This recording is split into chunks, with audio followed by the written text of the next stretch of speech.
Number the Stars, pages 60 through 66. Chapter 7. The House by the Sea. "Oh, Anne-Marie," Ellen said with awe in her voice. "It is beautiful." Anne-Marie looked around and nodded her head in agreement. The house and the meadows that surrounded it were so much a part of her childhood, a part of her life, that she didn't often look at them with fresh eyes. But now she did, seeing Ellen's pleasure. And it was true.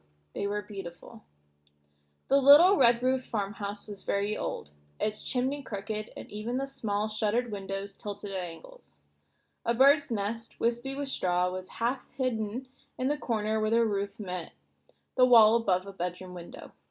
Nearby, a gnarled tree was still speckled with a few apples, now long past ripe. Mamma and Kirsty had gone inside, but Anne-Marie and Ellen ran across the high-grassed meadow, through the late wild flowers. From nowhere a great kitten appeared and ran beside them, pouncing here and there upon imagined mice, pausing to lick its paws and then darting off again.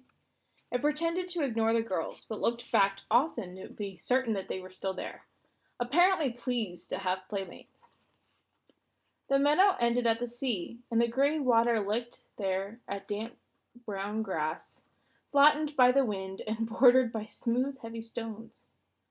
"I have never been this close to the sea," Ellen said. "Of course you have. You've been to the harbor in Copenhagen 1,000,000 times." Ellen laughed. "I mean the real sea. The way it is here, open like this. A whole world of water." Anne-Marie shook her head in amazement. To live in Denmark, a country surrounded by water, and never to have stood at its edge. "Your parents are really city people, aren't they?" Ellen nodded. My mother is afraid of the ocean," she said, laughing. "She says it is too big for her, and too cold." The girls sat on a rock and took off their shoes and socks. They tiptoed across the damp stones and let the water touch their feet. It was cold. They giggled and stepped back. Anne-Marie leaned down and picked up a brown leaf that floated back and forth with the movement of the water. "Look," she said. "This leaf may have come from a tree in Sweden. It could have blown from a tree into the sea and floated all the way across. See over there," she said, pointing. "See the land? Way across there? That's Sweden." Ellen cupped one hand over her eyes and looked across the water at the misty shoreline that was another country. "It's not so very far," she said. "Maybe," Anne-Marie suggested. "Standing over there, two girls just our age, looking across, saying, 'That's Denmark.'" They squinted into the hazy distance as if they might see Swedish children standing there and looking back. But it was too far.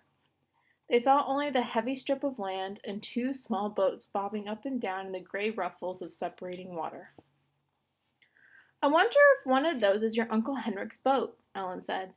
"Maybe. I can't tell. They're too far away." "Uncle Henrik's boat is named the Ingeborg," she told Ellen, "for Mama." Ellen looked around. "Does he keep it right here? Does he tie it up so it won't float away?" Anne-Marie laughed. "Oh no. In town at the harbor there's a big dock, and all the fishing boats go and come from there. That's where they unload their fish. You should smell it. At night they are all there, anchored in the harbor." "Anne-Marie! Ellen!" Mama's voice came across the meadow. The girls looked around and saw her waving at them. They turned, picked up their shoes, and began walking toward the house. The kitten, who had settled comfortably on the stony shore, rose immediately and followed them. "I took Ellen down to show her the sea," Anne-Marie explained, when they reached the place where Mama waited. "She'd never been that close before. We started to wade, but it was too cold. I wish we had come in summer so we could swim."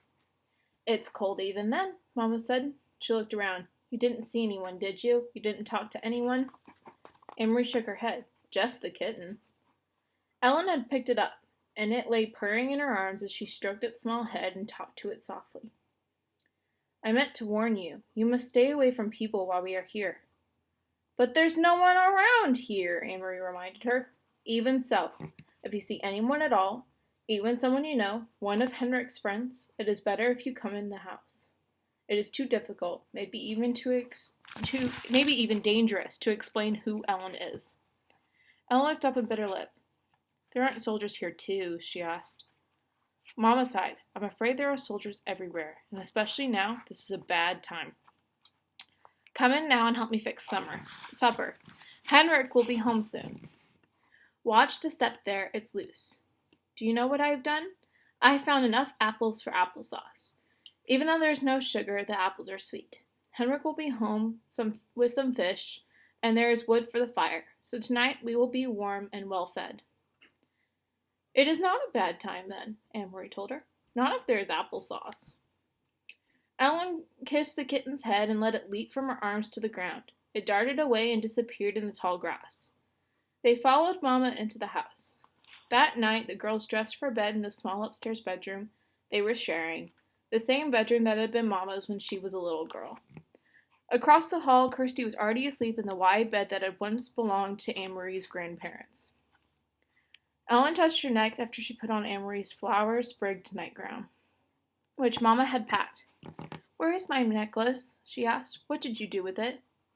I hid it in a safe place, Anne-Marie told her. A very secret place, where no one will ever find it. And I will keep it there for you until it is safe for you to wear it again. Ellen nodded. Papa gave it to me when I was very small, she explained. She sat down on the edge of the old bed and ran her fingers along the handmade quilt that covered it. The flowers and birds, faded now, had been stitched onto the quilt by Anne-Marie's great-grandmother many years before. I wish I knew where my parents are, Ellen said in a small voice as she outlined one of the appliqued birds with her finger. Anne-Marie didn't have an answer for her. She patted Ellen's hand and they sat together silently. Through the window they could see a thin, round slice of the moon appeared through the clouds, against the pale sky. The Scandinavian night was not very dark yet, though soon, when winter came, the night would not only be dark, but very long. Night skies beginning in late afternoon and lasting through morning. From downstairs they could hear Mama's voice and Uncle Henrik's talking, catching up on news. Mama missed her brother when she hadn't seen him for a while. Anne-Marie knew. They were very close. Mama always teased him gently for not marrying. She asked him, laughing, when they were together, whether he had found a good wife yet, one who could keep his house tidier. Henrik teased back and told Mama that she should come to Gillegi to live again so that he wouldn't have to do all the chores by himself. For a moment, to Anne-Marie listening, it seemed like all the earlier times, the happy visits to the farm in the past, with summer daylight extended beyond bedtime, with the children tucked away in the bedrooms and the grown-ups downstairs talking. But there was a difference. In earlier times, she had always overheard laughter. Tonight, there was no laughter at all.